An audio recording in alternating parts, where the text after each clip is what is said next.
नमस्कार दोस्तों, मैं हूं सुमन कुमार और आप देख रहे हैं सुमन सर शिक्षा। और जैसा कि मैंने अपने पहले वीडियो में आपको बताया था कि डायरेक्ट से इनडायरेक्ट में जब हम बदलते हैं तो उसके जो जनरल रूल्स होते हैं, जनरल रूल्स में अगर हम रिपोर्टिंग वर्ब में सब्जेक्ट के बाद अगर कुछ ऑब्जेक्ट भी लगा हुआ है तो उसके बीच में जो वर्ब आता है उसको हम लोग बदल देते हैं। जैसे राम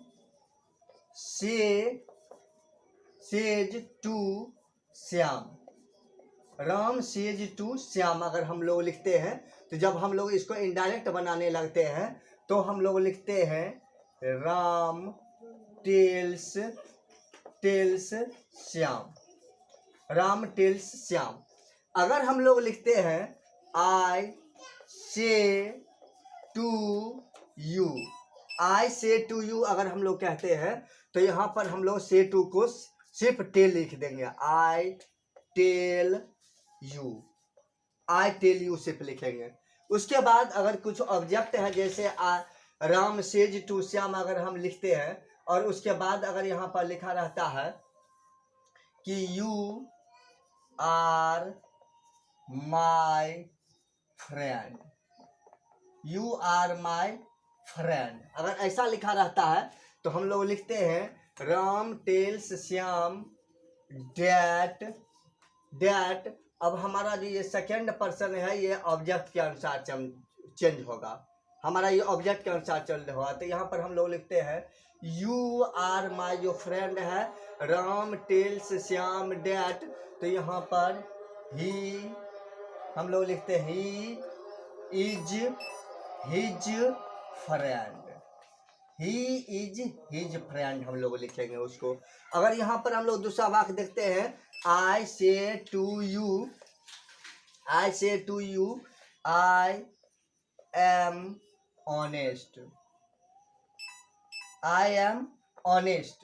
तो इसका हम लोग जब ट्रांसलेशन बनाते हैं तो लिखते हैं I tell you that I am honest,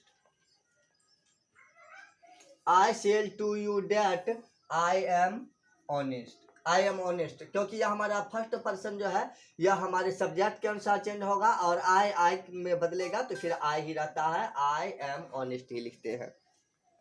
लेकिन अब हम लोग कुछ ऐसे वाक्यों पर विचार करते हैं जहां पर हम डायरेक्ट स्पीच को इनडायरेक्ट में नहीं बदल करके सिर्फ डायरेक्ट इनडायरेक्ट को ही बदल देते हैं। जैसे राम कहता है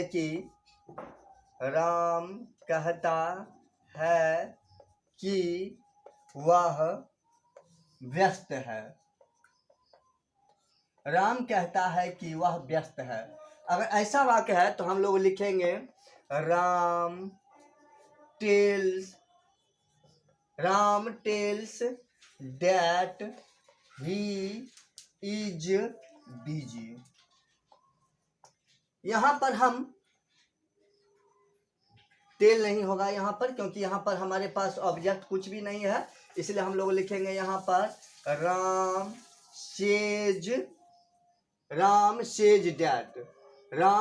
डैट ही इज बिजी। लेकिन अगर हम ऑब्जेक्ट लेते हैं, जैसे हम लोग लिखते हैं कि राम श्याम से कहता है, राम श्याम से कहता है कि वह व्यस्त है, तब हम लोग लिखते हैं Ram tells Shyam that he is busy, हम लोग ऐसा लिखते हैं। उसी तरह से हम लोग बहुत वाक्य बना सकते हैं। जैसे हम लोग ये भी लिख सकते हैं कि मोहन सोहन से कहता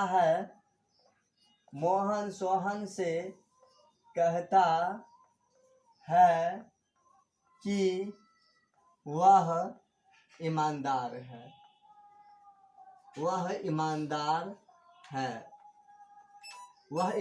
है, तो हम लोग लिखते हैं मोहन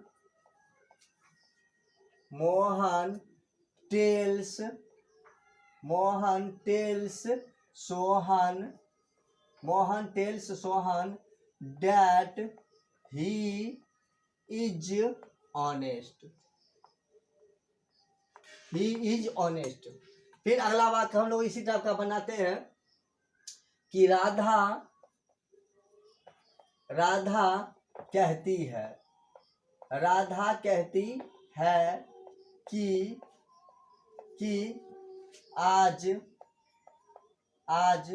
वह बाजार जाएगी, या आज वह बाजार जा रही है। अगर इस तरह का वाक्य है तो हम लोग लिखेंगे, यहाँ पर हमारा कोई ऑब्जेक्ट नहीं है, इसलिए यहाँ पर हम लोग इसको टेल्स नहीं बदलेंगे, सिर्फ सेज लिखेंगे। राधा सेज दैट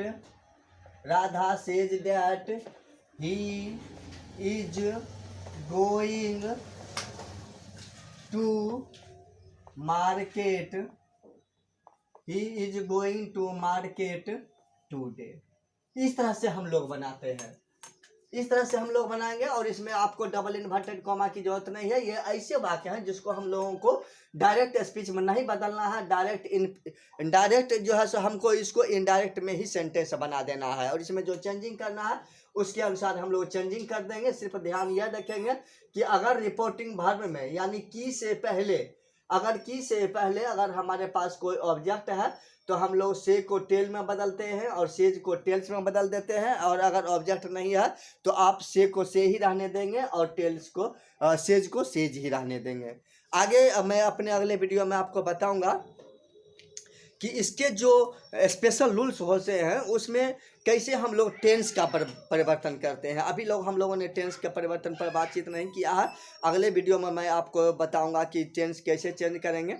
और जो एक बात है छठ पर्व की जो महिमा देखिए कि आज मैंने देखा है कि बहुत सारे लोग जो कभी गांव नहीं आते थे, जिन चेहरों को हम लोग कभी देख नहीं पाते थे गांव में, वे लोग भी हम गांव में आ गए हैं। जिन घरों के दरवाजे महीनों से बंद थे और वहां पर एक दीप तक नहीं जलता था, एक प्रकाश तक का कोई व्यवस्था नहीं था, उन घरों को साफ सुथरा कराया गया है। वहां पर लोग आ गए हैं और उस घर की रौनक बढ़ गई है। तो छठ पर्व की यही महिमा है कि अगर जो लोग एक बार कोई मन्नत मांग लेते हैं और अगर उनकी मन्नत पूरी हो जाती है तो आपको हर हाल में छठ पर्व करना ही पड़ता है। और आप दुनिया के किसी भी कोने में रहें, आपको अपने गांव आना ही पड़ेगा। अगर किसी भी कारण से नहीं आ पाते हैं तो आप जहां हैं वहीं छठ पर्व कर लीजिए। लेकिन ये छठ पर्व की ऐसी महिमा है कि आप किसी भी मुसीबत में हो, यहाँ तक कि अगर आपके परिवार का कोई व्यक्ति मृत्यु के मुंह में भी जा रहा हो, आपको लग रहा है कि अब इसका बचना मुश्किल है, लेकिन अगर आप छठ पर्व से या छठ माता से कुछ मांगते हैं कि अगर ऐसा हो गया तो मैं अगले साल से मैं छठ व्रत करूँगी, तो निश्चित रूप से आपकी मन्नत पूरी होती है। इसकी इतनी महिमा है और इसीलिए हम लोग इसे बड़ा पर्व भी कहते हैं। सबसे बड़ा पर्व और सबसे बड़े आस्था का पर्व है हमारे पूरे उत्तर भारत का। तो हम सभी लोग इस पर्व को पूरे हर्षोल्लास के साथ मनाएं। इसी शुभकामनाओं के साथ मैं आज अपना यह वीडियो ख़त्म करता हूं। और अगर अभी तक आपने मेरा वीडियो सब्सक्राइब नहीं किया है या चैनल, तो प्लीज़ सब्सक्राइब माई चैनल। मेरे चैनल का नाम है Suman sir Shiksha. Thank you once again.